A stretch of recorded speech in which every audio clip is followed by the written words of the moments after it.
Bu Sidona nasosi Xitoydan olib kelyapman. Xitoy nasosi arzonroq, lekin yaxshi chistotli nasosida nочной rejim funksiyasi ham bor. Mana bu muslim rejim deb hazillashib yuraman-ku, muslim nasos deb, lekin bu nочной rejim funksiyasi.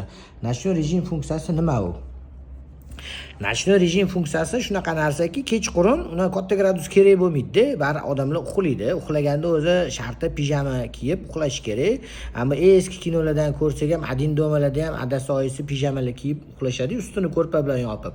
Kechqurun uyqu yaxshi bo'lishi uchun uyi gradusi o'zi past bo'lishi kerak. Nочной rejim funksiyasini bosib qo'ysa, 14 gradusgacha tushirib ishlatib turadi. Hamma narsa, kotyol, komnata termostatlar, hamma narsada nочной rejim funksiyasini ishlatib qo'ysa, kechqurun bo'lganda uy gradusini 14 gradusgacha tushiradi.